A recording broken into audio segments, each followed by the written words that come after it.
Welcome to Touch Technology Review. Today, we're going to be taking a deep dive into Riverside FM, an online video and audio podcasting solution that's ideally suited to conducting interviews with multiple guests. What makes this platform so special is that you can live stream your podcast and also, at the same time as you're streaming, record high quality video and audio files as separate tracks onto your local device. And this is what really sets Riverside FM apart from many other podcasting platforms, as it gives you higher quality audio and video to distribute later on. Now, for those of you who've ever tried to do a remote podcast or even use Zoom or Skype when video conferencing, you'll know how a poor internet connection on either end or both can completely ruin a great podcast.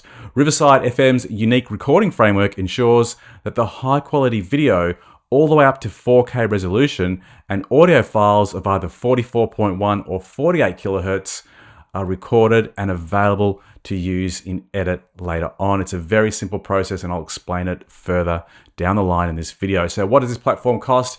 If you want to use it to record a single podcast of up to 60 minutes, you can log in and sign up for the completely free trial account.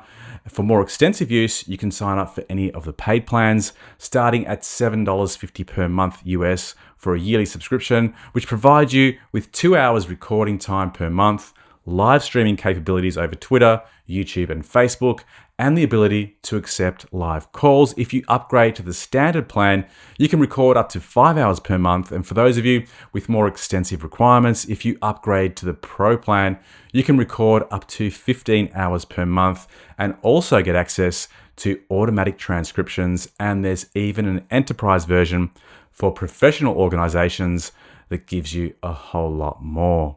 So how do you get access to this amazing broadcasting tool? Well, it's really easy. Just head over to the riverside.fm website and sign up for a free trial account. Make sure you're using the Chrome web browser. If you don't have Chrome, just download it for free. Link in the description box below. When you're sending the link out to clients, as I'll show you later on, they could be on a web browser, on a desktop or mobile device. So it's very easy to use. Once you sign up for an account, you'll arrive on the homepage of the Riverside platform.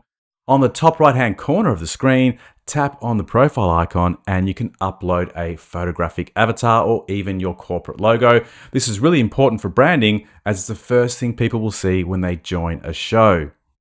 Now we're ready to create our studio set up for our first recording. To do that, create a studio space by clicking on the large plus button and enter a name for your studio. You can always edit this later on. I'm going to call this Touch Technology Review Podcast. In the next option, you can toggle between the recording type, whether you'd like to record audio and video or an audio only podcast.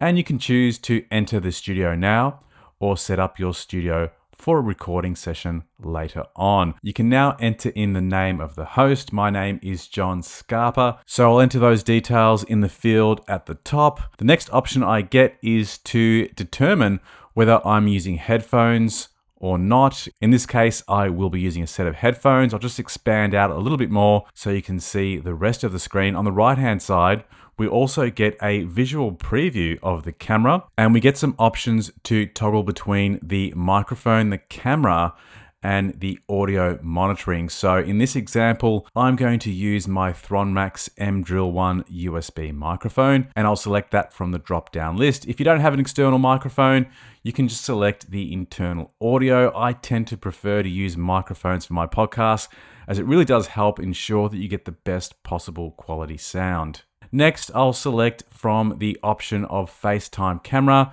Sometimes I'll use the built-in camera on my iMac, which is fine for most occasions, but if I want to up the quality, I'll quite often use my Canon EOS R, which is a mirrorless camera.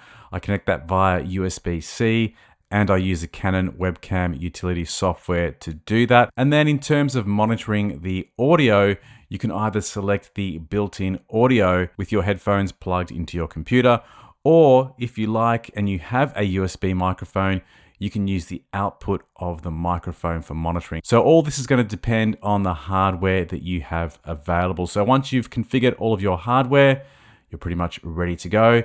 You can then click on the Join Studio option. If you'd like to record via a live stream, you can select this option here and enter your live keys into YouTube, Twitter, Facebook, Twitch, LinkedIn, or any other custom service for live streaming. And as I mentioned earlier, this means that during your recording, not only will you be live streaming via this service, but you'll also be recording independent audio and video files that you could potentially use for a full edit later on.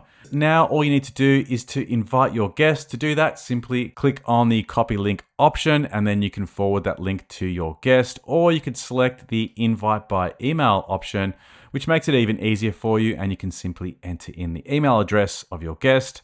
Click on send invite and they'll receive an invite link which they can open up on a browser or on the mobile phone application. So for the best experience, if they are going to be using a mobile phone, get them to head over to the App Store and download the Riverside FM app, and then copy and paste the link into the first screen once they open the app, and they'll be ready to join your podcast.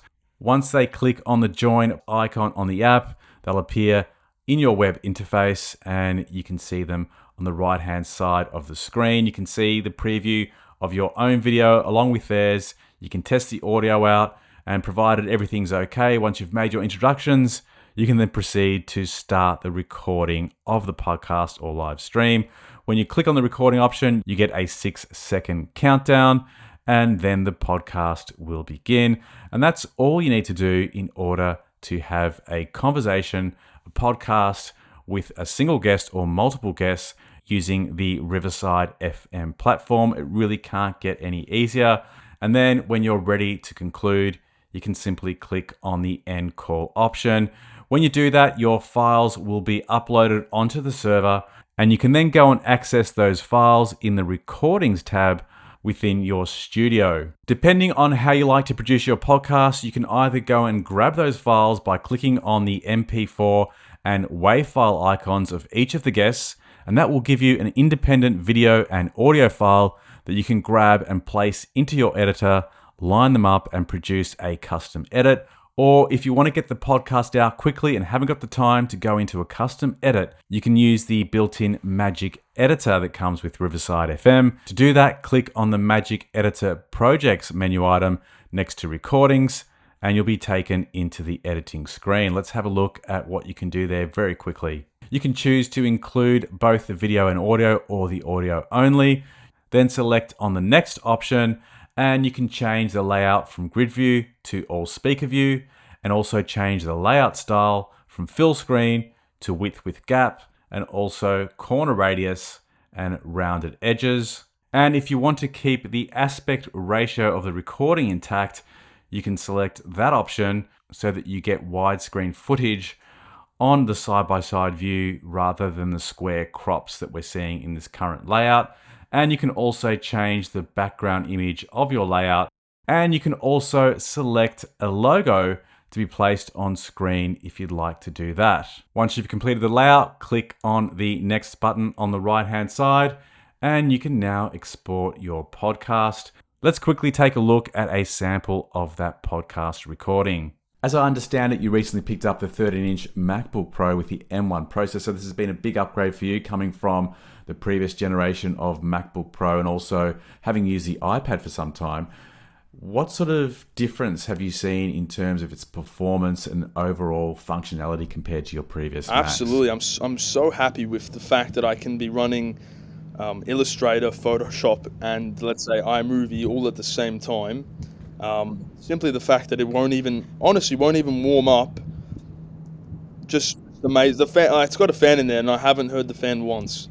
So it's really technology that's in here is built for the future, and I believe that even though the new MacBook Pros have come out, something like the M1 MacBook will suit so many people going forward. And before we let you go, is there anything you don't like about the MacBook Pro? Any features that are getting in your way, or anything that it just hasn't lived up to its expectations so far? Yeah, look, it definitely be the touch bar. It was disappointing.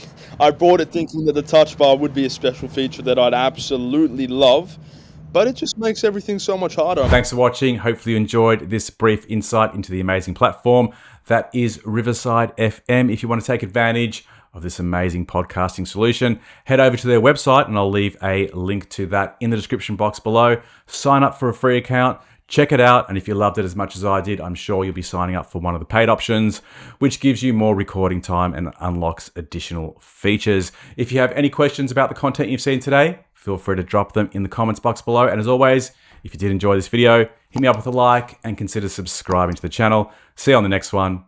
Bye for now.